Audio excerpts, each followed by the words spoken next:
여러분 반갑습니다. 4월 19일 토요일 박영식 라이브 출발합니다.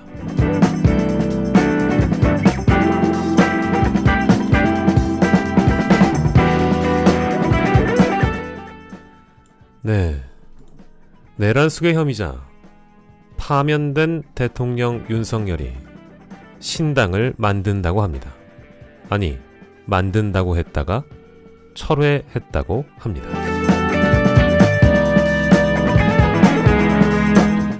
윤석열 전 대통령의 변호인단 일부가 윤석열 어게인 신당 창당을 위한 기자회견을 밝혔다가 4시간 만에 취소를 한 건데요. 이들은 창당 배경에 대해서 국민의힘이 담을 수 없는 2030과 자유진영의 목소리를 담아 정권 재창출과 단일화를 향해 연대하고자 했다고 밝혔습니다. 하지만 변호인단 측에 따르면 윤석열이 지금은 힘을 합쳐야 할 때라며 기자회견을 만류했기 때문에 철회가 된 것이다 라고 밝혔는데요. 이 말을 과연 누가 믿었을까요? 하루가 지나지 않아 SBS의 단독 보도에 따르면 4월 4일 파면 선고 당일 파면 선고를 받은 직후 한남동 관저에서 변호인단이 신당 창당을 언급하자 이에 공감했던 것으로 밝혀지기도 했습니다. 그러니까 신당 창당은 윤석열의 의지가 충분히 반영됐다고 해도 무방한 것이지요.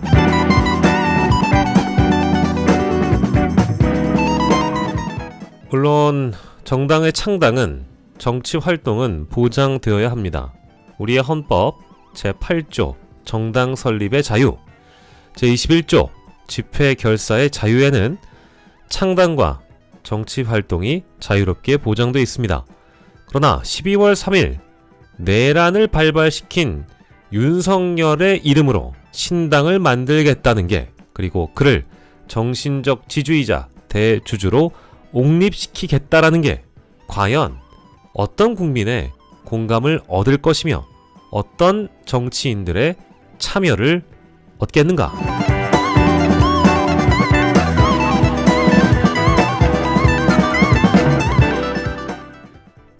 기자들을 초대했던 공보 카톡방의 비밀번호가 1203 12월 3일 내란의 당일로 해석될 수밖에 없는 비밀번호를 썼다라는 것만으로도 이 창당을 추진하고자 하는 사람들의 몰염치, 몰역사적 인식을 보여준다고 생각합니다. 지금의 어떤 대선 국면에서 창당을 해서 실제 대선에 출마하려고 하기보다는 여론을 점검해 보면서 윤석열의 지지층을 결집시키려고 하는 것으로 보입니다. 앞으로 윤석열이 어떤 행보를 보여줄지 정치권의 관심이 모아지고 있습니다. 특히 국민의힘에서는 윤석열을 애써 손절하지 못해 윤석열의 눈치를 보고 있는 그런 상황인데요. 파면 선고를 받은 지 2주도 되지 않아서 파면된 자가 버젓이 정치에 개입하는 것은 다시 한번 국민들의 우려를 불러일으킬 수밖에 없습니다. 여전히 헌법재판소의 선고에 대한 승복은 고사하고 다 이기고 돌아왔다, 3년을 하든 5년을 하든 대통령직에 대한 모렴치로 국민들의 마음에 상처를 주기도 했습니다. 언제까지 이런 모습을 봐야 할진 모르겠으나 공당인 국민의힘이 윤석열과의 강한 손절에 나서지 않는 한 이런 상황은 반복될 수 있을 겁니다. 윤석열은 자숙하고 자중해야 할 것이다. 4월 19일 토요일 박영식 라이브 출발하겠습니다.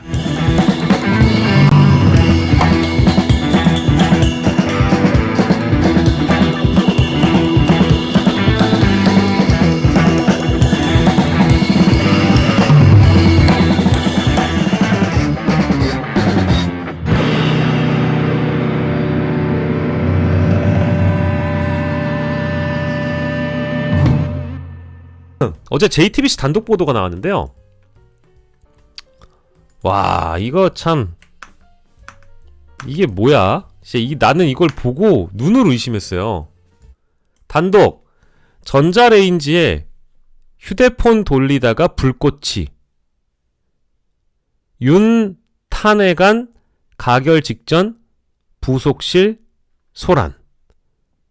예, 요렇게 이제 나와 있습니다.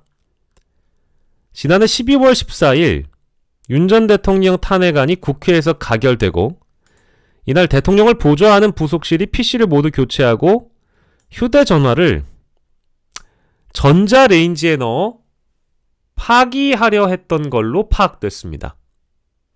증거를 인멸하려 한 게 아닌지 의심되는 정황입니다. 이게 대통령실에서 전화기를 전자레인지에, 예? 이게 뭐야? 어?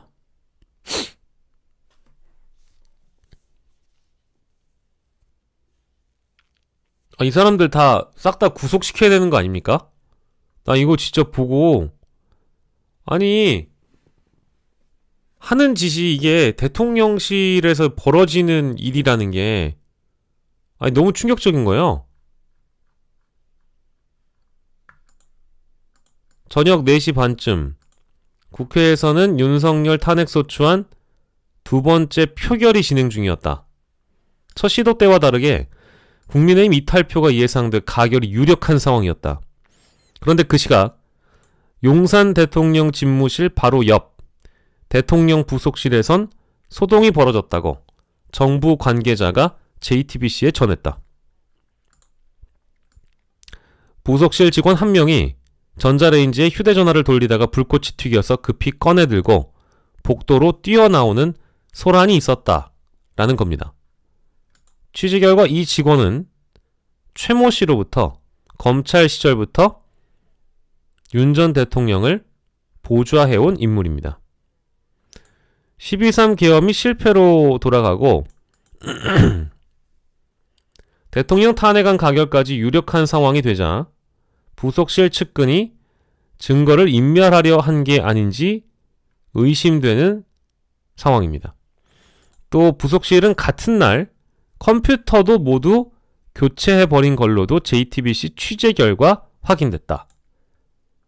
강의구 부속실장, 검찰 수사관 출신으로 역시 검찰 때부터 윤 전 대통령과 호흡을 맞춰온 최측근. 윤석열은 계엄 당일에도 강 실장 등 부속실 직원과 집무실에서 저녁 식사를 하다가 갑자기 계엄을 결심하고 삼청동 안가로 가서 경찰청장 등과 면담했다. 휴대전화를 전자레인지에 돌린 이유, PC 교체의 배경, JTBC의 질의에 대통령실은 답을 하지 않았습니다. 아, 진짜 충격적이네요. 자, 그리고 이것도 수상하죠. 강의구 폰에서 삭제된 떡수의 메시지. 이것들이 다 그냥 내란 공범들인 거예요. 이게 내란 공범이지 뭐야. 떳떳하면 수사받아라. 특검을 거부하는 자가 범인이다를 넘어서 휴대전화를 바꾸고 휴대번호를 바꾸고 휴대전화를 전자레인지에 넣는 사람이 범인이죠.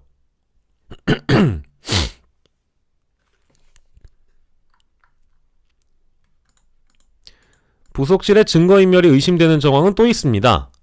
강의규 부속실장은 계엄 직전 한덕수 권한대행과 텔레그램 메시를 주고받았는데 강 실장의 휴대전화에선 이게 삭제돼 있었습니다. 야, 이 엄지손가락, 이 노각, 이 맥스봉, 이거 뭐죠? 자, 한덕수 대통령 권한대행은 비상계엄 선포 열흘 뒤에 경찰 조사를 받았습니다. 휴대전화 제출은 거절하고 문자 메시지 등을 보여주는 것에만 동의를 했는데, 경찰은 한덕수 대행이 비상계엄 선포 직전 강의구 대통령 부속실장에게 보낸 텔레그램 좀 봐달라는 문자 메시지를 발견했습니다. 강 실장의 텔레그램에서는 한대행의 메시지를 확인하지 못했고 경찰은 어떤 내용을 보냈냐고 물었습니다. 한대행은 윤석열 전 대통령에게 8시쯤 연락이 왔는데 주변에 알리지 말라고 해서 강 실장에게 텔레그램으로 누가 오는 거냐고 물었는데 답이 없어 문자를 보냈다. 이런 답을 합니다. 강 실장이 비상계엄 선포 직전 한대행과 주고받은 텔레그램 메시지가 삭제된 정황이 한대행의 진술로 확인된 것입니다. 야, 그 시각에는 강의구 부속실장이 조태용과 통화 중이었고 조 원장은 경찰 조사에서 저녁 8시쯤 윤석열에게 어디냐라고 묻는 전화가 왔고 5분 뒤에 강 실장이 전화를 해서 지금 들어와라 라고 말을 했다라는 겁니다. 이 밖에도 조규홍, 최상목 연쇄적으로 전화했고 조 장관은 대통령이 찾으니까 빨리 와라. 최상목은 9시 40분쯤 대통령이 찾으니까 와라. 이런 전화를 받았다고 합니다. 강의구 부속실장이 상당히 핵심적인 인물로 떠오를 수밖에 없는 그런 정황으로 좀 보이네요. 야, 이거는 근데 좀 저는 이게 친위 구테타라는 것이 이렇게 막기가 어렵습니다. 우리가 윤석열 탄핵과 윤석열 구속 이 기간 넉 달이라는 기간이 이르는 동안 우리 국가의 최고 컨트롤 타워인 대통령실에서는 증거인멸을 시도하는 그 12월에 증거인멸을 열심히 시도하고 있었다는 얘기가 되는 거잖아요. 그러니까 이거는 그냥 내란이 이미 진행 중인 거예요. 아니 범죄자들이 대놓고 증거인멸을 하는데 이건 수사도 안 돼? 그리고 특검이 안 되고 있잖아요. 특검이 안 된다는 건 뭐냐? 특검을 못하게 만드는 사람들 있지 않습니까? 100명이 넘는 국민의힘 의원들. 그 사람들이죠. 국민의힘 그래서 저는 정당 해산돼야 된다고 봐요. 내란을 막는 사람들이에요. 내란의 진실 규명조차 막아요. 저는 국민의힘을 이제 정당이라고 보지 않습니다. 종말이에요, 종말. 종식. 국민의힘이란 정당은 역사 속에서 사라져야 된다고 전 봐요. 아니 우리가 그저께만 생각해봐도 국회 본회의에서 봤던 국민의힘이 이 재표결되는 법안들에 대해서 100명이 넘게 반대를 하면서 결국 폐기가 됐잖아요. 왜? 내란 특검법, 명태균 특검법 이런 것들이 다 이제 무위로 돌아갔기, 이제 폐기가 됐기 때문에 여러분 그거 아세요? 2년 11개월 동안 역대 어떤 정부보다 의혹이 차고 넘쳤는데 특검 한번 못 해봤어요. 그리고 심지어 자꾸 우리 애기가 상설 특검은 통과가 됐는데 특검을 임명하지 않는 거, 마약 수사 관련된 특검은 상설 특검은 통과가 됐지만 한덕수가 임명을 안 하고 있어요. 지금까지 2년 11개월 동안 여러분 수사한 게 단 하나도 없습니다. 진심으로 단 1도 없어요. 일이 없어. 일이 없어. 그리고 심지어 지금까지 다 특검법에 대한 통과를 막은 사람들은 다 국민의힘이었어요. 그래서 이거는 제가 요즘에 언론의 중립에 대해서 참 많은 생각을 합니다마는 국민의힘은 내란 특별법에 꼭 그 내용을 담아야 됩니다. 내란 특별법이라는 거를 만들어서 꼭 그 내용을 담아야 돼요. 이 내란에 대한 선전성동의 범위를 굉장히 광범위하게 해야 되고요. 그 행위에 대한 규정도 광범위하게 해야 됩니다. 지금의 상황에서는 특검도 출발하지 못하게 만들었고 수사도 못하게 만들었는데 대통령실이 증거인멸하는 게 이제 버젓이 보도에 나와도 국민의힘은 똘똘 뭉쳐서 흔들림이 없잖아요. 국민의힘이 비상계엄 이 당일부터 지금에 이르기까지 모든 행위가 내란범들을 다 비호하는 행위였어요. 저는 다시 얘기하지만 제 방송에서 얘기하지만 저는 국민의힘이라는 정당을 그냥 멀쩡한 정당 내지는 공당으로 바라봐주고 그들을 기회를 다시 주거나 어떤 형태로든 다시 새는 좌우의 날개로 난다 이딴 소리 짓거리면 이제 안 되는 겁니다. 예? 날개라고 볼 수가 없어요. 미안하지만 넉 달 동안 다 건 바이 건을 막아놨잖아요. 국민의힘은 뭐다? 보수도 아니고요. 이제 정당이라고 보기에 그냥 하나의 범죄 집단과 뜻을 같이 하는 공범 집단이 되어버린 거예요. 아니 저 같은 사람도 이렇게 얘기할 정도면 정신을 차려도 지금 얘기하기 시작하면은 끝도 없는데 제 방송에서 하도 많이 얘기했던 거라서 지금 시기에는 새가 좌우의 날개로 날고 저 민주당 정권을 어떻게 견제할 거냐 이런 거 잘 모르겠고요. 됐고요. 저는 내란 종식을 제대로 시켜줄 수 있는 사람들을 원합니다. 전 그게 전부예요. 근데 지금 보니까 이게 진짜 제가 다 세놨거든요. 제가 그대로 읽어드릴까요? 제가 그대로만 읽어드릴게요.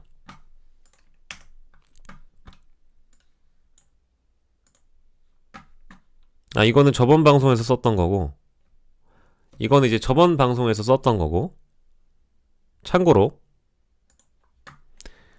특검이 어떻게 지금까지 무력화됐는지 제가 보여드릴게요.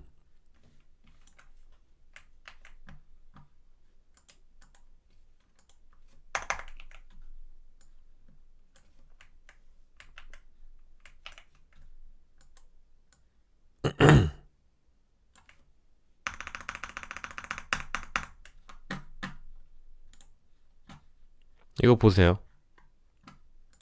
이게 국민의힘이 한 짓거리예요.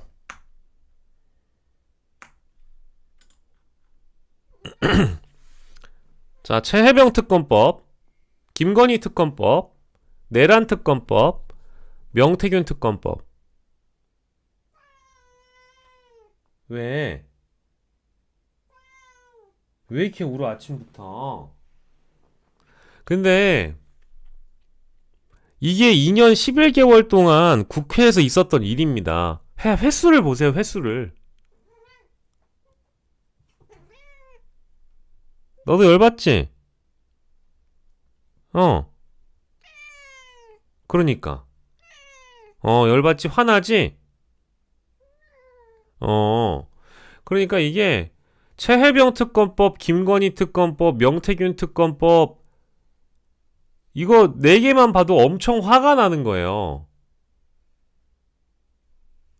이게 말이 됩니까? 그지 말이 안 되지. 아니 이게 여러분 너무나 당연한 국민적 의혹에 대한 수사를 방해하는 게 이 정당이 할 일인가요? 저희 아니라고 보는 거죠. 제정신 아니라고 봅니다. 국민의힘의 대선 경선을 저는 이렇게 딱히 정상적이라고 보지도 않는 사람이지만 재미로 주제 삼아 말씀드리는 건데 이건 진짜 화가 나는 일이에요. 근데 내가 얼마나 무력감을 느꼈냐면 그저께 본회의에서 이제 폐기되는 거를 봤거든요. 명태균 특검법, 내란 특검법 이런 것들 폐기되는 걸 봤어요. 근데 별로 내가 화가 나지가 않더라고. 왜냐하면 늘 그랬으니까. 전 진짜 이제 죄송한 얘기인데 저같이 오랜 기간 회색 인간으로 살아온 사람도 애국자로 만드는 상황이라면 저는 이거 못 참습니다. 저는 12월 3일부터 제 인생 자체가 바뀐 사람이라서 저 이거 못 참아요. 국민의힘이 이런 식으로 나와서 단 한 번도 진실규명을 못하고 그동안 어떤 증거인멸을 했는지 이런 꼬라지를 우리가 봤어야 되는데 이거에 대한 책임을 국민의힘이 져야 되는 거 아니에요? 에? 대통령실에서 이런 짓거리를 한다라는 거를 국민의힘이 사실상 방조해 준 건데 전 6월 3일 이후는 진짜로 국가 대개조에 가까운 일이 벌어져야 되고 우리 국민혁명 우리가 빛의 혁명으로 빛의 혁명이 미완의 혁명이 아니라 완결적 혁명이 되려면 이건 진짜 국가를 다 뜯어 고쳐야 됩니다. 게다가 정당이고 유튜버고 뭐 민간인이고 무슨 사단법인이고 무슨 공익법인이고 간에 만약에 12월 3일 내란 이후에 내란과 관련된 선전선동을 소극적이든 적극적이든 어쨌든 따랐다. 무조건 처벌. 수사 및 조사를 굉장히 광범위하게 하고 깊게 들어가야 됩니다. 그 대상도 위아래를 막론하고 다 해야 돼요. 수사 및 조사는 굉장히 광범위하게, 처벌 범위도 넓게, 내란에 대한 심판은 고하를 막론하고 그리고 참여 가담 정도를 적극적이든 소극적이든 간에 정말 싹 다 처벌해야 됩니다. 이거는 티끌 하나 남겨두면 안 돼요. 저 이거는 속도도 중요하다고 보는데 속도라는 게 중요하다고는 보지만 문재인 정권 때처럼 5년 내내 적폐청산 할 수는 없죠. 근데 저는 내란 종식은요 다음 정부가 아니고 차차기 정부가 돼도 내란 종식은 끝점이 없는 겁니다. 끝까지 해야 돼요. 저 이거 청산 못하면 대한민국 없다고 봐요. 얼마나 잔재가 많은지, 내란의 잔재가 지금도 윤석열 정부, 이게 윤석열 정부도 아니지, 파면된 정부의 내란의 잔재가 얼마나 많은지 우리는 상상도 못합니다. 경찰 인사 이미 했죠? 검찰 인사 하려고 그러죠? 군 인사도 정기 인사가 4월이라고 정치적인 고려 없이 하려고 하죠. 최근에 있었던 HID 요원들에 관련된 제보, HID 여러분들 그거 보셨어요? 이런 얘기가 나왔으니까 그러면 이광희 의원 거 얘기 좀 한 번 더 보고 갑시다. 이거 주목을 많이 못 받았어.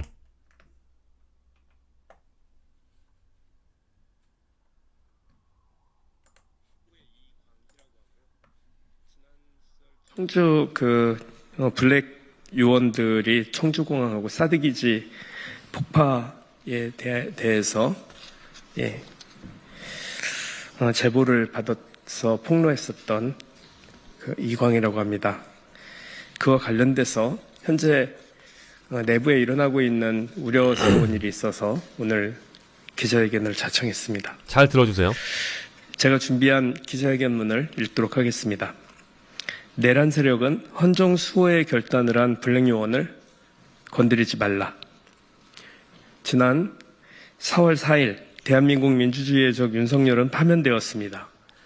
12.3 불법개혁 이후 123일 만에 대한민국 민주주의 회복의 발판이 마련되었습니다. 그 과정에서 민주공화국 대한민국이 위기에 처했을 때마다 바로 설 수 있도록 계기를 만들어준 숨은 기여자들이 많았습니다. 그중 한 분이 정보사 소속 블랙 요원입니다. 그는 윤석열 내란 세력이 청주공항과 사드기지 폭파를 지시했고 이 지시를 수행하기 위해 정보사 소속 블랙 요원이 대기 중이라는 제보를 저를 통해 해주셨습니다. 명령과 애국심 사이에 갈등하고 있고 위협을 받고 있다고 했습니다. 이에 더불어민주당은 제보 내용을 검증한 후 공개했고 불행한 사고를 사전에 차단할 수 있었다는 게 제 생각입니다. 만약 윤석열의 불법적이고 무도한 지시가 실행되었다면 현재 대한민국은 불행의 역사가 시작되었을 것입니다. 윤석열 탄핵소추도 내란죄 수사도 무엇보다 윤석열 파면은 불가능했을지도 모릅니다. 블랙요원은 강한 애국심과 전투력을 바탕으로 국가 안보의 수호자로 육성되었고 그 역할을 충실히 수행해온 애국자이자 대한민국의 자산입니다. 최근 그 제보자로부터 연락을 받았습니다.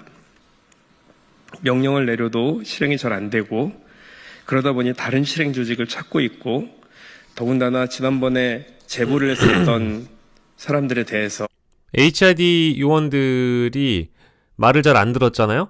그러니까 이제 말을 잘 들을 만한 HID 블랙 요원을 찾고 있다. 제보자를 색출하고 있다는 그런 그리고 심지어 이제 그 비상계엄과 내란과 관련된 당시 상황에 대한 제보 이런 것들을 하는 사람도 색출하려고 하고 있다. 내용이었습니다. 내란 세력은 아직도 그 무모한 꿈을 버리지 않고 있는 듯 보입니다. 법정에서 궤변을 누르는 윤석열이 믿는 무언가가 있는 것 아닐까라는 두려움이 있습니다. 군대 내의 내란 세력은 아직 헌정 파괴와 체제 전복의 꿈을 꾸고 있는 듯합니다. 내란 세력들에게 경고합니다. 블랙요원 건드리지 마십시오. 그들은 영령에 불복종한 것이 아니라 대한민국 국민의 명령을 수행한 것입니다. 그들은 비밀을 폭로한 것이 아니라 민주공화국 수호를 위해 의로운 국민을 위한 결단을 한 것입니다. 이 내용이 말이 많이 좀 알려지지 않아서 조금 안타깝다는 생각이 들어서 어제도 뉴스토마토에서 이 주제를 또 이승환 평론가가 다루자고 하셔가지고 이 주제를 하긴 했습니다. 중요한 건 뭐냐면 이제 이러한 우리가 보이지 않는 이미 지금 대선이잖아요. 다음에 대통령이 뽑힙니다. 어떤 사람이 뽑힐진 모르겠지만 근데 지금 가장 대통령이 될 가능성이 높은 건 누가 보더라도 이재명 후보죠. 근데 잘 한번 생각을 해보세요. 만약에 이광희 의원의 주장처럼 여전히 이런 제보가 들어와 있고 임무 수행을 할 누군가를 다시 찾고 있는 사람들이 내란 세력 중에 있다면 그 뭐겠어요? 뭐부터 하겠습니까? 전 어제도 토마토에서 말씀을 드렸지만 뉴스 토마토에서 말씀드린 내용이 더 섬뜩해요. 우리가 해외 토픽이나 해외의 외신들 뉴스 중에 보면 깜짝깜짝 놀라는 유력한 야권의 대권 주자를 암살하는 시도, 게다가 실제 암살하는 그런 뉴스들을 많이 본단 말이에요.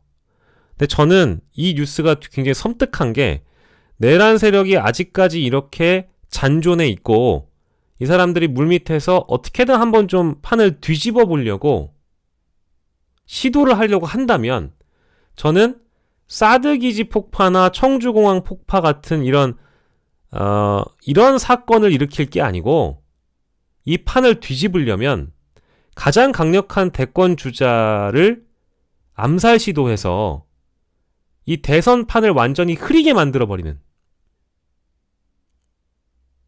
저는 이제 이런 불편한 상상까지도 대비를 해야 된다고 봐요.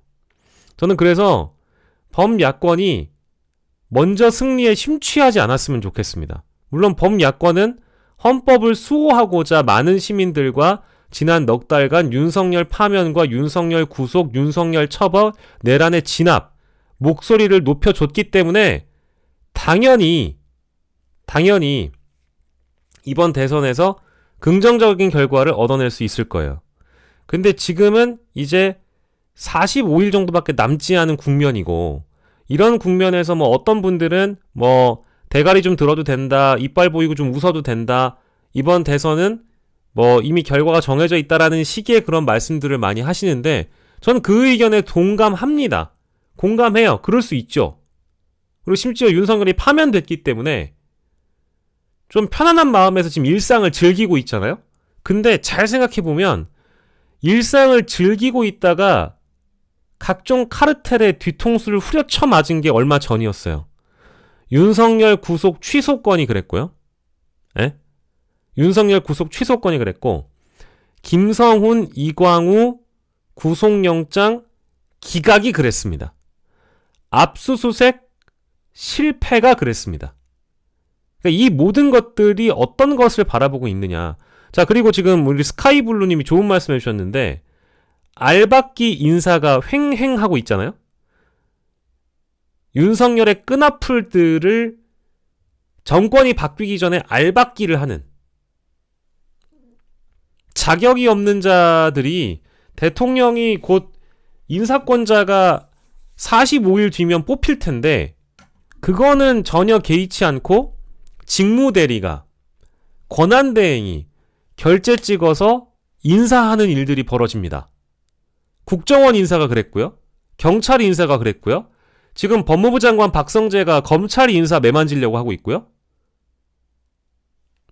군 인사도 4월 원래 정기 인사를 해야 되는데, 김병주 민주당 의원이 4월 14일에 국방부 장관 직무대행에게 그러면 안 된다. 대통령이 곧 뽑히는데 왜 국방부에서 인사를 하려고 하느냐. 국방부 인사도 졸라 웃긴 게요. 자, 보십시오. 원래 군 인사는 각 군 참모총장들이 추천을 하고요. 국방부 장관이 대통령에게, 국군 통수권자에게 제청을 하고요. 대통령이 결재를 합니다. 근데 지금 상황이 어떤지 아세요? 자, 대통령 권한대행이죠. 장관 직무대행이죠. 그리고 총장 직무대리예요. 자, 그러면 대리, 대행, 대행이 각 군 인사를 한다? 4월에? 지금 한다? 이 알박기죠. 근데 지금까지 다 그래왔다고. 국정원, 경찰, 몰라 이제는 박성재에 의해서 검찰, 군, 이러면 대통령이 뽑히기 전에 권력기관과 이 수사기관들이 대부분 다 내란 알박기가 되는 거예요. 이게 말이 됩니까? 그래서 지금 우리가 주장하는 건 뭐냐? 내란특별법과 내란특별조사위원회 같은 것들을 만들어서 조사 권한을 굉장히 광범위하게 주고, 수사에 대한 어떤 그 강제성도 발휘할 수 있게끔 광범위하게 주고, 그 폭넓게 좀 조사하고 수사해서 기존의 이 내란 12월 3일 이후에 있었던, 우리 원래 이제 법에 명시되어 있는 것들의 어떤 한계점을 이용해서 대통령 기록물을 막 30년짜리로 봉인해버리잖아요?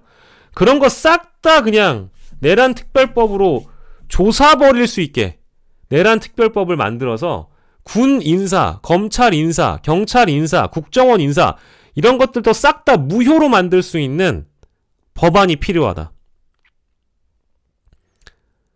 특별법이 필요합니다. 내란 특별법, 그리고 뭐 내란 조사 특별위원회. 저는 반헌특위 이런 것도 필요한 것 같아요. 예전에 반민특위라고 했지만 실제 이제 이런 방식의 접근이 아니면, 이걸 과도하다고 얘기하거나 또 내란 종식에 대해서 거부감을 드는 인사 자체를 저는 못 만나겠어요.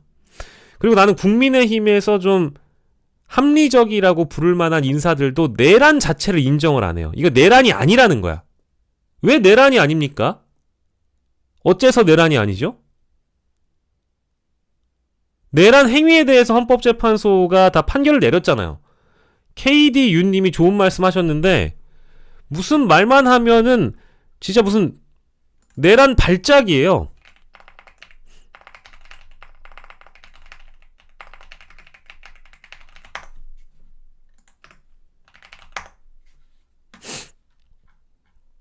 누구를 얘기하고 싶냐면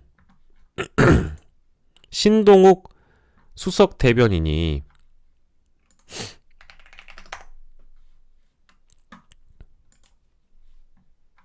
자꾸 내란이라는 발언에 대해서 굉장히 불편해 하더라고요.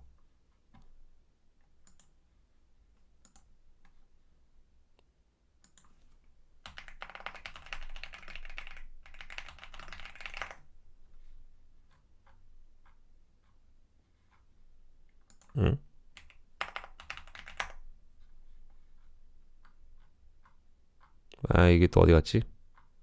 뭐 어쨌든 그 김한규 의원하고 신동욱 수석 대변인하고 둘이 내란이냐 아니냐에 대한 그 갑론을박을 벌이는 논쟁을 하는 그 영상이 있거든요. 근데 내란을 내란이라고 부르지 못한다는 거는 사실 지금 2025년 대한민국에서는 그걸 내란이 아니라고 하잖아요. 내란범이에요. 내란이 아니라고 하면 내란 선전선동범입니다. 그게. 내란을 정당화 시켜주니까 지금 상황이 이렇게까지 된 거예요. 어떤 상황인지 모르시겠어? 어? 다시 뭐 보여드려야 돼? 어떤 상황인지 모르시겠냐고. 그러니까 이런 일들이 벌어지는 거에 대해서 충분히 경계해야 된다. 그 말씀을 드리기 위해서 굉장히 좀 길게 왔네요.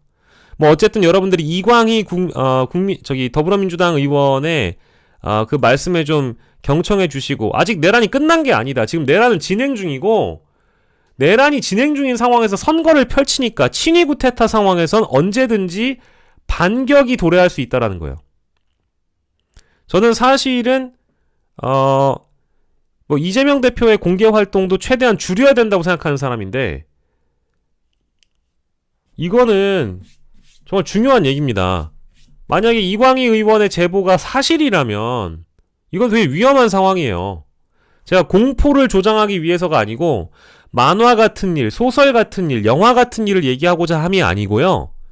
이 판을 뒤집을 수 있는 건 가장 강력한 대권 주자에 대한 암살, 이런 거예요. 저 서초동에 가 있는 김건희랑 윤석열이 대가리 속에서 무슨 생각을 하겠습니까? 어떤 생각을 하겠어요? 자기들 감옥에 가면 평생 못 나옵니다. 못 나와요. 윤석열은 심지어 사형당할 수도 있어요. 심지어 군 형법에 따르자면 총살밖에 없대잖아요. 무기징역, 사형 이런 거밖에 없고요. 김건희는 빵에 들어가면 못 나옵니다. 이제 못 나와요. 하도 의혹이 많아서. 근데 그 사람들이 뭘 생각을 할까요? 그 사람들한테는 생존의 문제예요. 이 판을 뒤집어야 되는 건, 수사를 지연시키는 건 그냥 넋놓고 보고 있다가 재판정에서 무죄를 받는 것과는 다른 문제예요. 무죄를 받을 가능성도 없고 어쨌든 지금 구치소에 들어가게 생겼거든요. 그러니까 판을 뒤집기 위한 생존 전략은 무엇이냐. 블랙 요원이나 뭐 이런 사람들 활용해서 정말 판을 크게 뒤집을 수 있는, 한 방에 뒤집을 수 있는 역전 카드가 뭐냐 이거예요. 그러니까 이광희 의원의 기자회견이 굉장히 섬뜩하게 느껴졌고, 뭔가 지금 성동격서식에 윤석열의 한마디 한마디에 언론이 막 주목을 하거나 신당 기사가 나오고 뭐 윤석열이 누구를 만나고 윤석열의 행보가 어떻고 이런 것들 언론이 보도하는 건 저는 좀 윤석열의 연막작전 같이 느껴지는 거예요. 윤석열이 앞에 나와서 정신없이 짓거려주는 순간 이런 것들이 화제가 되는데, 그 화제가 됨과 동시에 우리의 시선을 가리고 시야를 이쪽으로 쏠리게 만들고 다른 한쪽으로는 이상한 짓거리를 할 것 같은 거예요. 저는 그게 걱정이 된다라는 겁니다. 하루가 1년 같아요.